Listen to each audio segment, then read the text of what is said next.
매년 우리 11월 달이 되어지면 11월 셋째 주일은 추수감사주일로 한국교회가 함께 지키는 귀한 절기입니다.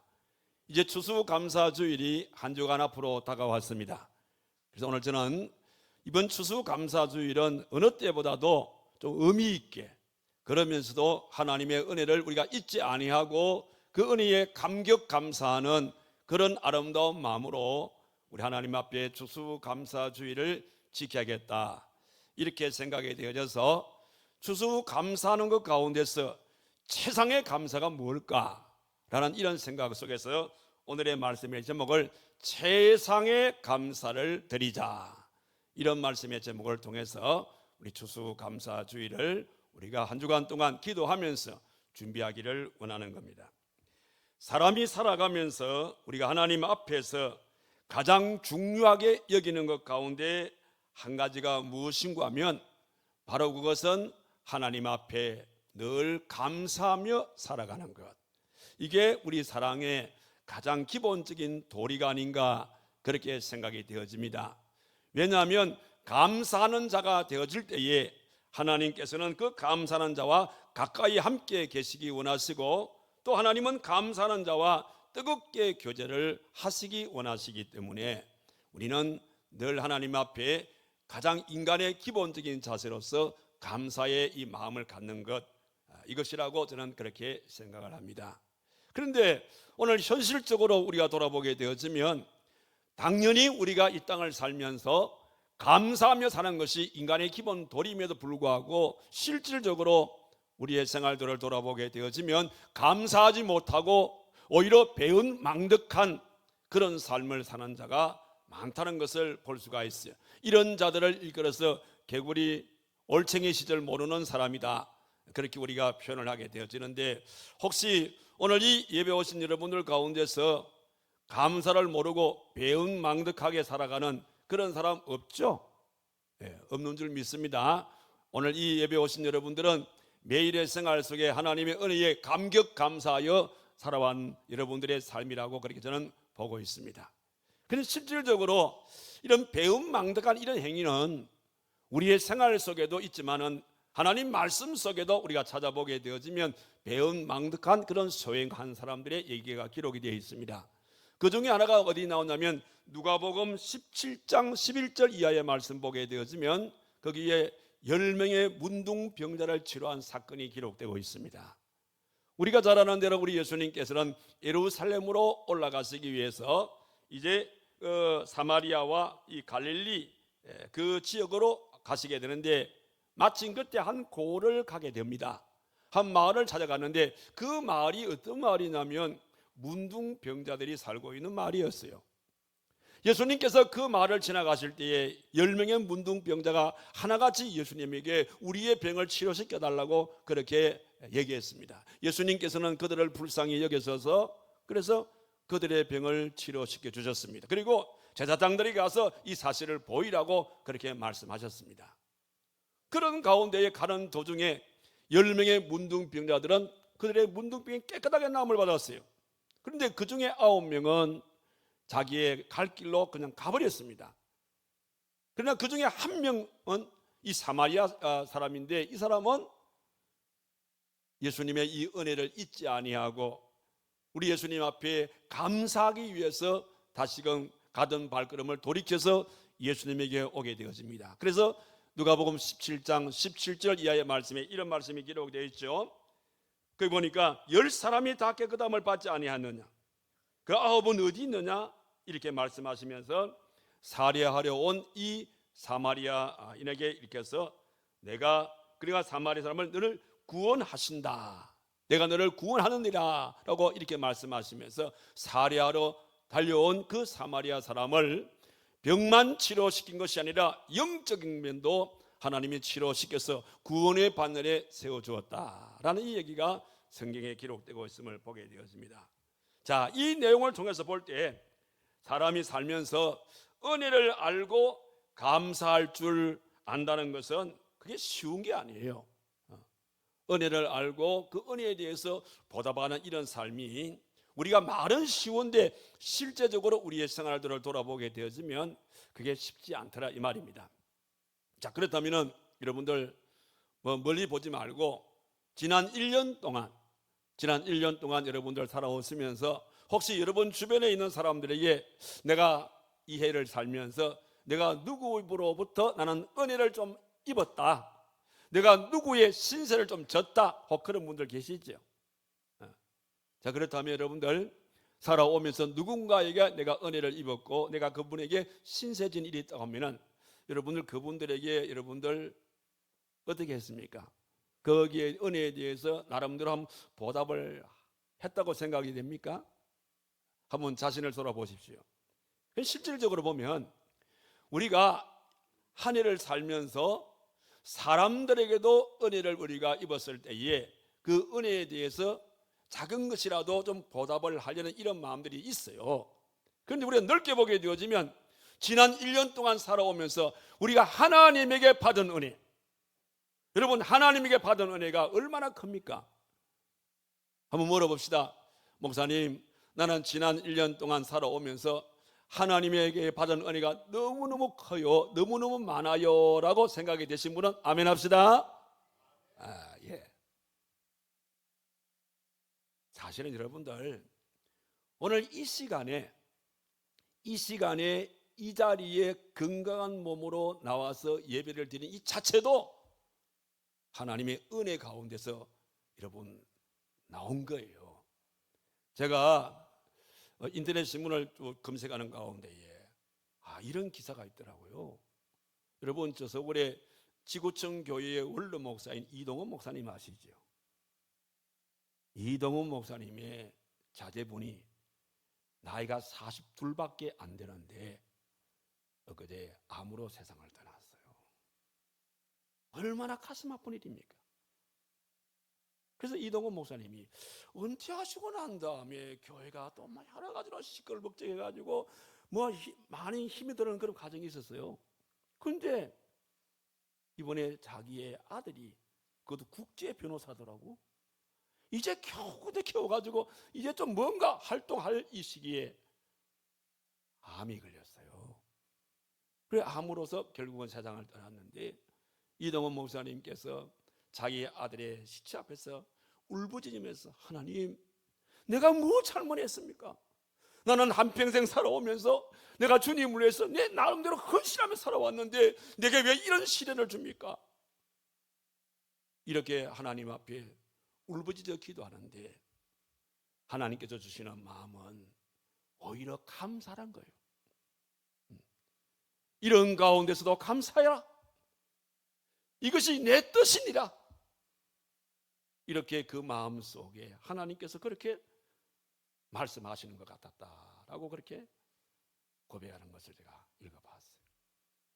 여러분, 오늘 우리 주변에는 그런 분들도 계시는데 우리는 이렇게 건강한 몸으로 하나님 앞에 나와서 예배를 드린다는 것이 얼마나 감사한 일입니까? 정말 이것이야말로 은혜 중에 은혜인 줄 믿습니다. 그런 연고로 우리가 이런 은혜를 우리가 느끼고 받았다면 사람에게도 우리가 보답을 한다고 하면 지난 1년 동안 하나님께서 내게 베푼 은혜가 이렇게 많다면 우리가 그냥 지나갈 수 없지 않습니까? 그런 연고로 다음 주 갖는 우리 추수감사주일에는 좀 여러분들이 좀 폭넓게 그냥 내 앞에만 보지 말고 지난 1년 동안을 한번 돌아보면서 회상해 보시면서 하나님께서 1월달, 2월달, 3월달 쭉 지나면서 1월달에는 이런 은혜를 받았고 내가 2월달에는 이런 은혜를 주셨지, 3월달에는 이런 일들이 있었지, 하나 헤아리면서 하나님 앞에 우리가 총체적으로 추수감사주의를 통해서 하나님께 감사하며 그 은혜에 보답하는 그런 추수감사주의로 지키는 저와 여러분들이 되시기를 바라는 겁니다. 자, 그런데 오늘 이 본문의 말씀 보니까 참으로 기가 막힌 감사가 여기에 기록되어 있어요. 자, 오늘 이 말씀은 우리가 잘 아는 대로 마게도냐 지역에 있는 교회 속에서 일어난 그런 사건인데, 자, 마게도냐, 여러분들 이 마게도냐 교회 잘 모르실 것 같아요. 그래서 제가 지도를 준비했습니다. 한번 띄워주십시오. 자, 마게도냐가 어디냐면, 자 보세요, 이쪽에 큰 지역이 있죠. 이 지역은 이 지역은 그 우리 갈라디아 지역입니다. 갈라디아 지역인데, 자, 요 좌측에 있는 있죠. 저기가 뭐냐면 마게도냐 지역입니다. 마게도냐 지역에서 복음이 들어가게 될 때에 제일 먼저 빌립보에 복음이 들어가고, 그 다음에 데살로니가로 교회를 복음 들어가고, 맨 밑에 거기가 고린도가잖아요. 그러니까 여기에 마게도냐 지역이라 오늘 성경은 그렇게 말하고 있는데, 이 특히 마게도냐 지역에 있는 빌립보, 데살로니가 교회, 그 다음에 고린도 교회 가운데서 지금 이 말씀의 이 배경은 어디를 두고 가는 소리냐? 제가 볼 때는 데살로니가 교회인 것 같아요. 이 데살로니가 교회에 마게도냐 지역에서 데살로니가 교회가 사도 바울이 세운 교회지 않습니까? 그런데 이 마게도냐 지역에 있는 이 교회들은 하나같이 처음부터 많은 핍박을 받습니다. 왜냐하면 구성 요원들이 마게도냐 지역에 있는 성도들은 대부분 이방인들이에요. 이방인들이고, 그 다음에 또 뭐냐면 유대인들 가운데서도 개종하신 분들이 있지 않습니까? 이런 분들이 주로 이제 여기 있는 거기에 이 마게도냐 지역에 많이 살았어요. 여기 마게도냐 이 지역은 주전 148년경부터 로마의 식민지가 되어버린 겁니다. 그러니까 주전 148년도부터 로마의 식민지로서 있는 그 지역이니까 얼마나 핍박과 박해가 심하겠습니까?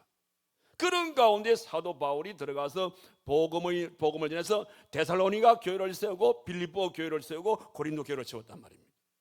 자, 이런 환경 가운데서 바울이 예루살렘 지역에 복음을 전가하게 되어지는데, 이 예루살렘이 그 당시에 그 가뭄으로 말미암아 굉장히 그게 힘들었어요. 그런데 이 가뭄이란 것이 이 예루살렘 지역에만 온 것이 아니고, 지금 여기에 데살로니가 이 지역에도 가뭄이 왔어요.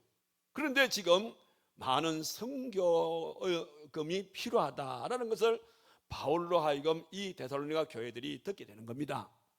자, 그 얘기를 들었을 때에 이 데살로니가 이 교회가 어떻게 했습니까? 이런 환난과 핍박 가운데서도 오늘 읽은 말씀 가운데 여기에 2절의 말씀 보니까 그들은 풍성한 연보를 해가지고 바울에게 전달해서, 그래서 어려움을 겪고 있는 이 예루살렘 교회를 돕도록 했더라.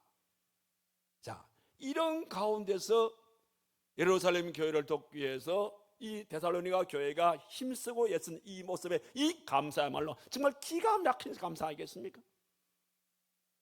우리가 일반 상식적으로 볼 때에는 우리도 어려운데 거기만 가뭄 들었나? 우리도 가뭄이 들었는데 얼마든지 이런저런 핑계대고 안 할 수도 있어요. 그럼에도 불구하고 이 데살로니가 교회는 환경을 탓하지 않았습니다. 자기들도 어렵지만은, 그러나 예루살렘 교회가 어렵다는 것을 얘기를 듣고 그들은 풍성한 연보라 했으니까 얼마나 그들이 정성을 다했겠습니까? 참으로 이 모습에서 우리는 최상의 감사의 모습을 우리가 읽을 수가 있다는 사실이죠.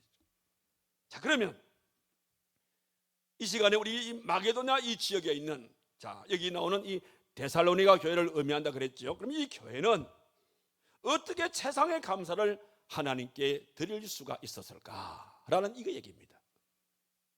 여러분, 여기에 이 마게도냐 지역에 있는 이 데살로니가 교회가 하나님 앞에 최상의 감사를 드릴 수 있었던 두 가지의 이유가 있습니다.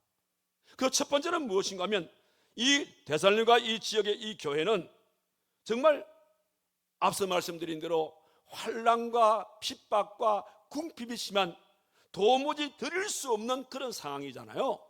드릴 수 없는 그런 상황에도 불구하고 그들은 여기에 2절과 3절의 말씀 보니까 뭐라 그랬습니까? 그들은 그런 가운데서도 자원하여 드렸다. 억지가 아니라 자원해서 하나님께 드렸다라고 그렇게 말씀을 했습니다. 자, 그러면 여러분, 이런 상황에서 이 자원하는 마음이 어디서 생겼을까? 이런 환경 가운데서 도무지 다른 사람을 생각할 수 없는, 나도 힘들고 어려운 상황에 있는데 어떻게 풍성한 연보를 할 수 있을까? 바로 그것은 1절에서 답을 찾을 수가 있어요. 아무리 환경이 어렵고 아무리 내 상황이 어렵다 하더라도 여기 1절을 보니까 형제들아 하나님께서 마게도냐 교회들에게 주신 은혜를 우리가 너희에게 알리노니 이랬죠. 자, 이 말에서 답이 나와 있어. 아무리 궁핍하고 아무리 핍박이 심하고 아무리 열악한 환경이라 하더라도 그런 가운데서도 하나님 앞에 넘치는 감사를 할 수 있는 그 원인은 바로 여기 있다는 거예요. 바로 그게 뭐냐면 하나님에게 은혜를 받으면 된다는 거예요. 한번 따라합시다. 하나님의 은혜를 받으면 넘치는 감사를 할 수가 있다. 믿습니까? 그래요. 하나님의 은혜가 있으면은 어떤 환경도 어떤 상황도 우리는 다 이겨낼 수 있다는 겁니다. 자, 여기 우리가 한 가지 알 수 있는 진리는 은혜와 감사는 정비례한다. 아시겠어요? 은혜와 감사는 정비례한다. 이게 무슨 말입니까? 은혜 받은 자는 자연스럽게 감사가 나오게 되어지고 감사가 있는 사람은 은혜를 받은 사람이다. 이런 뜻이라 이 말입니다. 이를테면 은혜가 풍성하게 되어지면 어떤 문제가 생기거나 어려움이 생겨도 또 물질이 어렵다고 해서 거기서 주저앉지 아니한다 이 말입니다. 풍성한 은혜를 받은 사람은 어떤 환경 속에서도 항상 하나님께 감사의 마음을 갖더라 그런 것입니다. 우리는 이와 같은 감사를 여러분 하박국서를 통해서 보면 잘 알 수 있습니다. 하박국이 사는 그 시대에 그 나라가 얼마나 어려운 가운데 있었습니까? 그런 어려운 가운데서 불평과 원망이 나올 수 있는 그런 환경에 있었음에도 불구하고 하박국 선지자는 하나님께 기도합니다. 하박국서 3장 17절과 18절의 말씀에서 어떻게 기도하고 있습니까? 비록 무화과 나무가 무성치 못하며 포도나무에 열매가 없으며 외양간에 소가 없을지라도 나는 여호와를 인하여 즐거워하며 나의 구원의 하나님으로 인하여 기뻐하리로다. 할렐루야. 그렇게 이 하박국 선지자는 얘기하고 있음을 보게 되었습니다. 그렇습니다. 우리가 이 땅을 살면서 아무리 극한 가난과 아무리 어려운 환난 가운데 있다 하더라도 우리는 하나님의 은혜를 내 마음속에 알게 되어지면 얼마든지 우리가 하나님께 드릴 수 있다는 것입니다. 자, 그래서 이 마게도니 지역에 있는 이 데살로니가 이 교회가 이 은혜를 알았을 때에 3절 보십시오. 내가 정언하노니 그들이 힘대로 할 뿐 아니라 힘에 지나도록 자원하여 그리고 이 은혜와 성도 섬기는 일에 참여함에 대하여 우리에게 간절히 구하니라고 이렇게 말씀하고 있음을 보게 되었습니다. 그러니까 이 교회는 누구의 강요에 의해서 한 것이 아니라 이 말입니다. 뭐 체면 때문이나 이런 것이 아니라 참으로 하나님의 은혜에 감격 감사해서 하나님 앞에 자원하여 드리게 되었다라는 거예요. 여러분, 하나님의 은혜를 받으면 인색함이 사라집니다. 하나님의 은혜를 받게 되어지면 그 마음 속에 사랑하는 마음이 생겨지게 된다는 사실입니다. 그렇잖아요. 여러분, 사랑하는 사람에게 무엇을 우리가 줄 때에 그게 아까운 마음이 들어요? 아까운 마음이 안 들어요? 여러분, 사랑하는 사람에게 뭘 드릴 때에 계산하고 드리는 사람은 없습니다. 내가 니한테 이거 주니까 니는 여기다가 뭐 조금 이자도 붙여. 이거는 사랑하는 사람이 하는 얘기가 아닙니다. 사랑하는 사람은 내가 못 먹고도 내가 못 입어도 내가 참 힘든 그런 삶을 살더라도 사랑하는 사람이라면 내가 먹지 아니해도 사랑하는 사람에게 주고 싶은 것이고 내가 입지 아니해도 사랑하는 사람에게는 주고 싶다 이 말입니다. 여러분, 부모와 자식의 관계 보십시오. 여러분, 부모는 자식을 사랑합니다. 얼마나 사랑하냐면 자기 목숨보다 더 귀하게 사랑합니다. 그렇기 때문에 사랑하기 때문에 자식을 위한 일이라면 발벗고 나서는 이게 부모의 마음이지 않습니까? 하나님과 우리 사이도 마찬가지죠. 여기에 이 데살로니가 이 교회가 하나님을 얼마나 사랑했냐면 그런 사랑입니다. 아무리 힘들고 아무리 어려워도 우리가 죄악에서 구원을 받았으니 이 은혜를 우리가 어찌 잊을 것이냐, 그렇게 생각하니까 자기의 삶 속에 아까운 것이 없는 거예요. 그래서 데살로니가 이 교회는 억지가 아니고 자원하는 마음으로, 그리고 기쁜 마음으로, 하나님을 사랑하는 마음으로 그렇게 그들은 연보를 해서 바울을 통해서 예루살렘 교회를 도왔다는 사실을 여기서 볼 수가 있어요. 자, 그런데요, 이렇게 자원하는 마음으로, 기쁜 마음으로, 사랑하는 마음으로 이렇게 하는 이 모든 일들 속에는 절대적으로 하나님은 거기서 멈추지 않습니다. 오늘 제가 이 새벽 기도 시간에, 오늘은 제가 이 솔로몬이 하나님 성전을 완공하고 봉헌하는 이 봉헌식에 하나님의 여호와의 영이 나타난 이 사건에 대해서 오늘 제가 말씀을 드리면서, 그래서 이스라엘 백성들이 하나님 앞에 복을 받게 된 것은 결과적으로 그들이 하나님 앞에서 예배를 통해서, 그 다음에 감사를 통해서, 그 다음에 헌신을 통해서 하나님께서 그들에게 복을 주시는데, 그 축복이라는 것은 자기만 복을 받는 것이 아니라 자기의 모든 가족들도, 자기의 모든 나라의 국민들도 다 복을 받게 된 것이다. 그런데 하나님께 드리는 감사 부분에 있어서는, 우리가 여러분들 하나님께서 우리 감사를 헌금을 드리면 하나님께서 그거 다 입마에 포켓 하시겠습니까? 아니에요. 감사의 이 아름다운 마음은, 하나님은 감사의 마음은 받으십니다. 우리가 드리는 감사의 마음은 받으시는데, 우리가 감사해서 우리가 감사 예물을 드리게 되면 하나님께서는 그 감사함을 다시 우리에게 되돌려 주는 거예요. 그냥 주지 않습니다.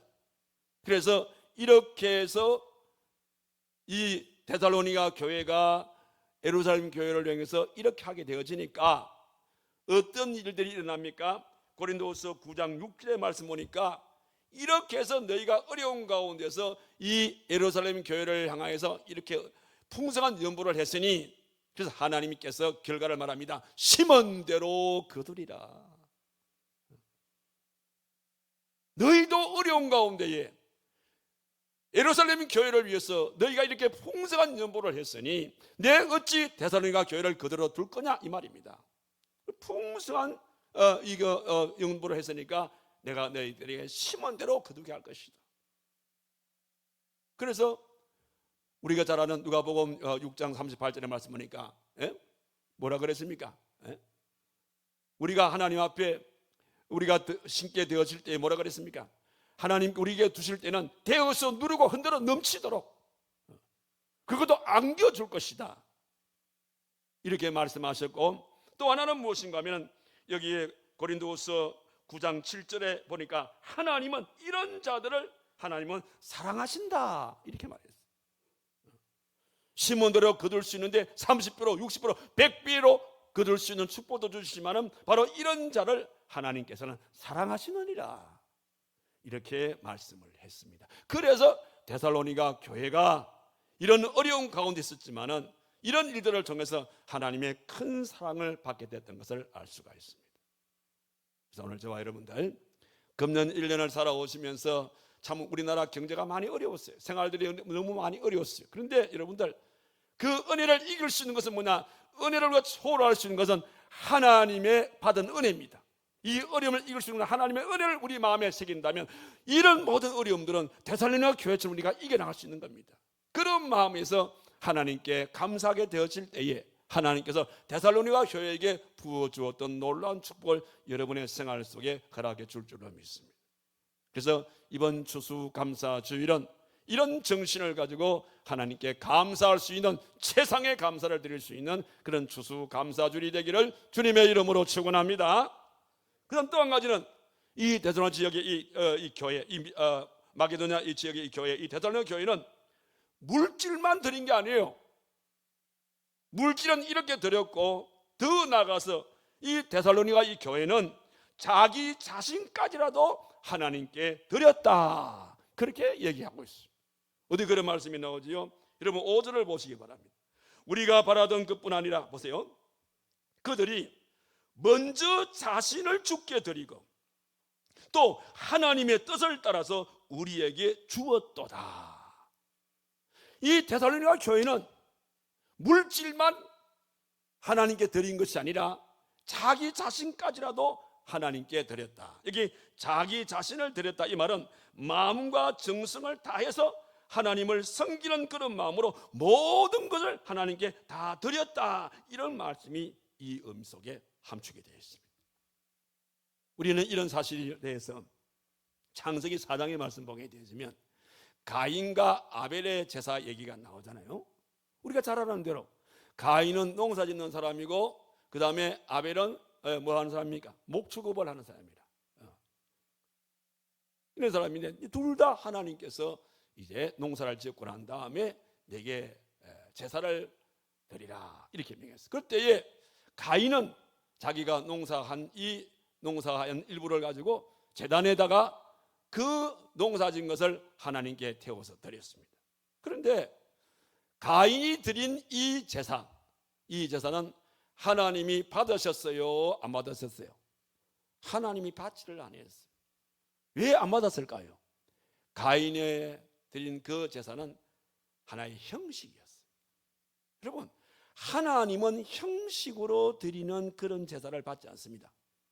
오늘 이 제사는 곧 뭘 말합니까? 예배를 말하는 것이죠.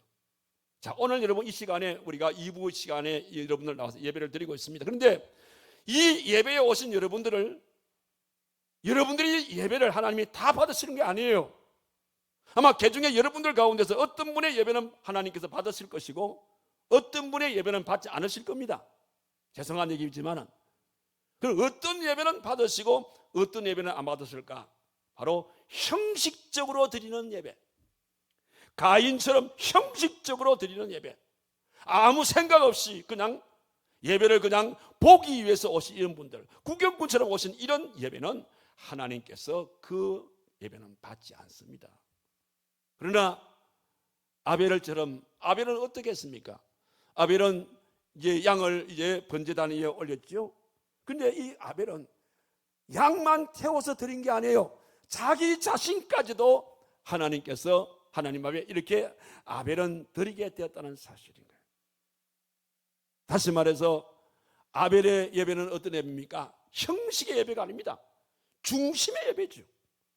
내 몸과 마음과 나의 모든 걸 하나님께 다 온전히 다 드려서 하나님께 나를 희생적으로 나를 완전히 하나님께 드려지는 이런 예배를 하나님께서는 오늘 이 시간도 받아주신다는 사실입니다. 그런 연고로 오늘 이 예배를 드리신 여러분들, 여러분의 이 예배가 가인의 예배가 아니라 아벨의 예배가 되어져서 하나님이 기쁨으로 받으시는 그런 예배를 드리는 여러분 되시기를 바랍니다. 자, 그렇다면 나의 가장 귀한 것을 아벨은 드렸다고 그랬는데, 그럼 오늘 저와 여러분들의 가장 귀한 것은 어떤 것이 있습니까? 여러분, 여러분들에게 가장 귀한 것이 뭐라고 생각합니까? 여기 네 가지가 있어요. 그 첫 번째가 뭐냐면 뭐니 해도 나를 하나님께 드리는 것이니까 내 몸을 하나님께 드리는 것이죠. 이게 가장 귀한 거예요. 나의 가장 귀한 것은 내 몸을 드리는 거예요. 그래서 로마서 12장 1절에 보니까 너희 몸을 하나님이 기뻐하시는 거룩한 산 제사로 드리라. 왜? 이것이 영적 예배이기 때문이다, 이렇게 말씀을 하셨습니다. 그래서 우리의 몸을 드리는 것이 가장 귀한 걸 드리는 것이고, 두 번째는 뭐냐면 몸만 드려서는 안 됩니다. 우리의 마음도 드려야 돼요. 왜? 몸과 마음은 분리할 수가 없어요. 몸과 마음은 하나입니다. 그래서 빌립보서 2장 5절의 말씀 보니까 너희 안에 이 마음을 품으라, 곧 그리스도 예수의 마음이라 그랬어요. 결과적으로 하나님이 기뻐하는 우리의 귀한 것은 내 몸과 내 마음을 하나님께 드리되 예수님이 우리를 위해서 희생하기 같은 그런 마음으로 우리 마음을 드리라, 이런 뜻입니다. 더 나아가서는 마태복음 25장 14절 이하의 말씀 보게 되어지면 이제는 우리의 가장 귀한 것 중 하나가 뭐냐? 우리의 재능이라. 재능. 우리의 재능을 드리라 그랬어요. 즉 달란트를 드리라 이 말입니다. 요즘 우리 흔히들 사회 속에서 많이 들어볼 수 있는 얘기 뭐냐? 재능 기부를 했다. 누구가 재능을 기부했다. 이제 요즘은 이제 초고령화 시대다 보니까 이제 어르신들한테 우리는 힘은 없지만은 그동안 쌓아온 우리의 재능을 이 사회를 위해서 우리가 기부하자. 그래, 재능 기부의 시대라. 요즘 우리 시대는 재능 기부의 시대입니다. 그게 바로 성경의 달란트, 내가 받은 달란트를 주님을 위해서 바치는 것을 말하는 겁니다. 그래서 가장 귀한 것은 나의 이 재능을 하나님께 드리는 거예요. 그리고 또 나가서 우리의 시간을 드리는 겁니다. 우리의 시간을 드리는, 이런 네 가지를 드리는 것이 가장 귀한 것을 드리는 것인데, 이런 일을 일컬어서 내 자신을, 아벨의 제사처럼 자기 자신을 하나님께 온전히 드린 자다, 이렇게 말할 수 있다는 사실입니다. 자, 이런 훈련은 알게 모르게 우리 활천제일교회는 오래전부터 이 훈련이 잘 이 몸에 빼어 있습니다. 이런 네 가지를 우리가 실천하게 되어지는, 내 자신을 드리게 되어지는 이런 일들 가운데 하나가 뭐냐면, 우리 교회가 매년 하고 있는 어르신들을 위해서 가을대 운동회나 경로잔치하는 이 일에 우리의 몸을 드리고 우리의 마음을 드리고 우리의 물질을 드리고 우리의 재능을 드리고 우리의 시간을 드린다, 이 말입니다. 자, 그 일이 지난주 목요일 날 제23회 노인대학 경로잔치가 이 자리에서 열려지게 되어졌는데, 거기에 우리 많은 성도들이 몸을 드리고 또 마음을 드리고 또 물질을 드리고 재능을 드리고 시간을 들여서 그날 온전히 우리 어르신들을 위해서 하루를 봉사한 그런 분들이 있어요. 여러분, 그날 우리가 한 700명 정도를 예상했는데 그날 750여 명이 오셨습니다. 자, 어떻게 하루를 보냈는지 잠시 영상물로 그날의 모습을 잠시 보여드리겠습니다.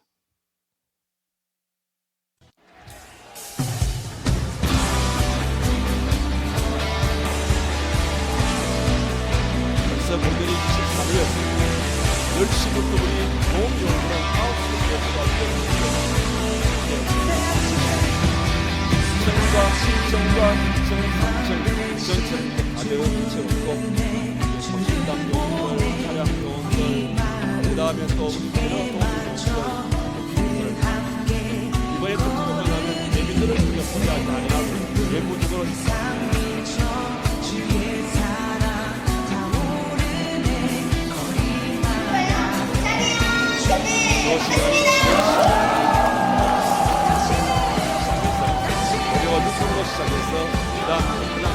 예수님이 살아가지고 이 초등학교 들어갈 나이가 되면 할아버지 할머니 손에 필요해가 필요 없어요.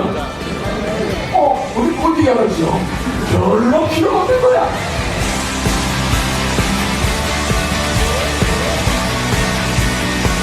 감사합니다. 다음 주에 꼭 보겠습니다. 약속 부탁드리겠습니다.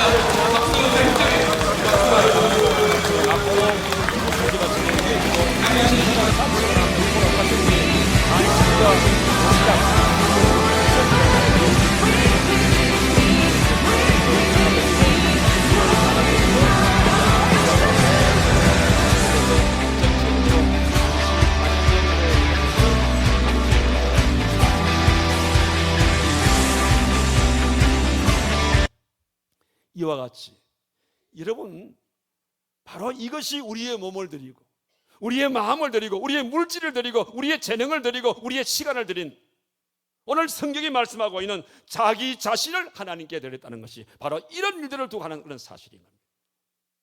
오늘 본문 속에 나오는 이 데살로니가 교회도 바로 그런 차원에서 자기의 자신을 드렸다는 겁니다. 그들은 안팎으로 많은 환난과 핍박을 받았고 또 많은 그 가뭄으로 궁핍을 당한 그런 위치에 있었지만, 그럼에도 불구하고 이 데살로니가 교회 성도들은 하나님께 드림에 있어서 그들은 그의 몸을 드렸습니다, 마음을 드렸습니다, 물질을 드렸습니다, 자기의 이 달란트 재능을 드렸습니다. 나아가서 그들의 시간을 하나님께 드리면서 그렇게 충성스럽게 하나님께 감사를 드렸더라. 이런 감사를 일컬어서 최상의 감사라, 이렇게 말하는 겁니다.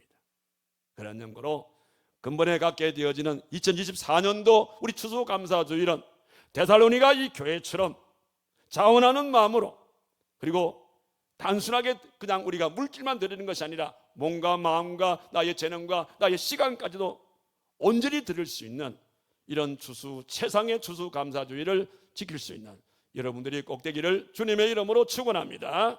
자, 이렇게 했을 때에 하나님께서는요, 최상의 감사를 드리는 우리들에게 역시 하나님은 결코 그냥 멈추지 않습니다.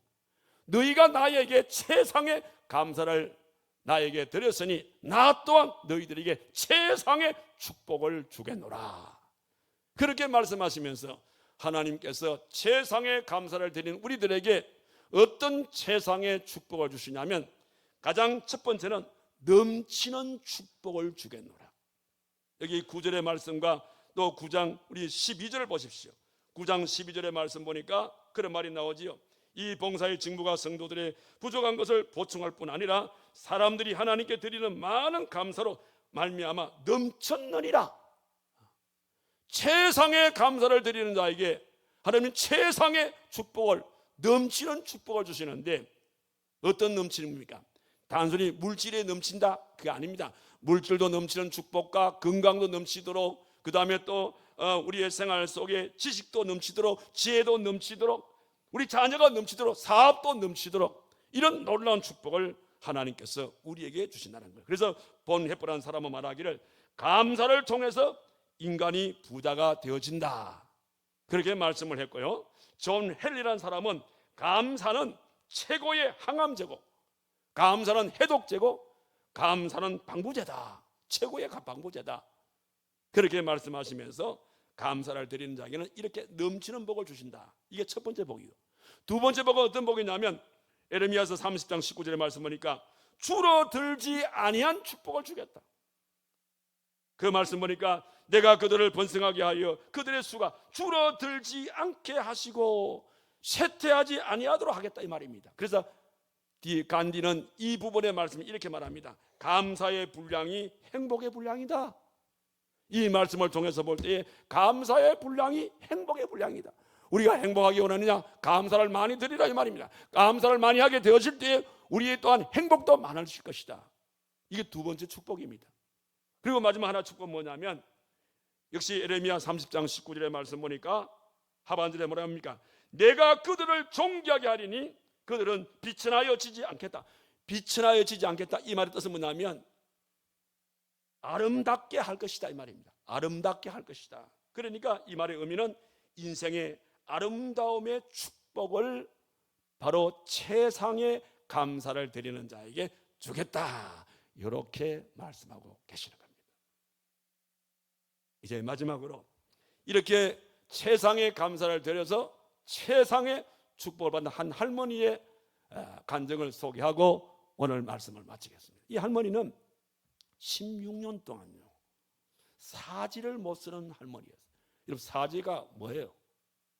손과 발을 사지라 그러잖아요. 손과 발이 이게 그냥 마비 증세가 와가지고 조금만 움직이도 막 고통이 따르는 겁니다. 그런 가운데 있었던 이 할머니가 매일같이 하나님 감사합니다, 감사합니다, 감사를 하는 거야. 감사를 하는 것 가운데 하나가 뭐냐면, 사지가 완전히 마비가 되었지만은 엄지손가락 하나만큼은 마비가 안 됐어요. 그러니까 이 엄지손가락을 가지고 성경을 넘길 수가 있고, 엄지손가락 하나 가지고 차를 마실 수가 있고, 엄지손가락이 하나 가지고 밥을 먹을 수가 있단 말입니다. 그러니까 성경을 넘길 수 있어서 감사합니다, 차를 마실 수 있어서 감사합니다, 밥을 먹을 수 있어서 감사합니다, 아니 감사를 하는 거야. 그러니까 건강한 사람이, 아니 할머니 우리가 볼 때에는 불평과 원망이 꽉 쌓일 것 같은데 어떻게 이런 환경 가운데서 하나님께 감사하죠? 하고 이렇게 의아해서 물으니까 하는 말이, 보세요, 내 몸이 사지가 마비가 되었지만 내 안에 하나님이 계시잖아요. 내 안에 하나님이 계시기 때문에 내 안에 하나님이 나를 감사하게 만들어줘요. 그렇습니다. 여러분, 세상의 감사는요 인간의 힘으로 만든 감사가 아닙니다. 우리가 인간의 힘을 가지고 감사를 만들으려 하니까 불평과 원망이 더 먼저 나오는 거예요. 진정한 감사는요 바로 인간의 힘으로 만든 감사가 아니라 내 안에 계시는 하나님께서 내게 주시는 그 감사가 진정한 감사가 되는 겁니다. 그런 연고로 다음 주 갖게 되어지는 우리 추수감사주일은 이런 차원에서 자원하는 마음으로, 그리고 내 자신을 몸도 마음도 물질도 나의 재능도 시간까지도 온전히 다 하나님께 다 드리려는 이런 최상의 감사, 이런 감사를 드림으로써 여러분의 생활 속에 넘치는 축복과 그 다음에 줄어들지 않는 축복과 아름다운 축복을 많이 받아 누릴 수 있는 저와 여러분 되기를 주님의 이름으로 축원합니다. 기도합시다. 고마우신 살아계신 하나님 아버지, 추수감사주일을 한 주간 앞두고 우리가 어떻게 하면 최상의 감사를 드릴 수 있는지 데살로니가 교회의 감사를 통하여 도전받게 주시니 감사를 드립니다. 데살로니가 교회는 환경과 여건을 바라보지 않고 핍박과 고난과 가뭄 속에서도 그들은 자원하는 마음으로 하나님께 드리는 아름다운 감사를 드렸고, 또 그들은 몸과 마음과 물질과 재능과 시간까지라도 자기 자신을 온전히 하나님께 드리는 이런 최상의 감사를 드리게 되어졌고, 그 감사를 통해서 하나님께서는 그들에게 넘치는 축복과 또 줄어들지 않는 축복과 아름다운 축복을 허락하심을 오늘 저들이 깨달았습니다. 하온즉 오늘 우리 사랑하는 성도들, 2024년도 추수감사주일이야말로 데살로니가 교회처럼 이런 차원에서 온전한 감사, 최상의 감사를 드려서 하나님께 영광을 생활 속에는 축복을 누리는 우리 모두의 삶이 되도록 하나님이 거기에 축복하여 주시옵소서. 예수님의 이름으로 기도하옵나이다. 아멘.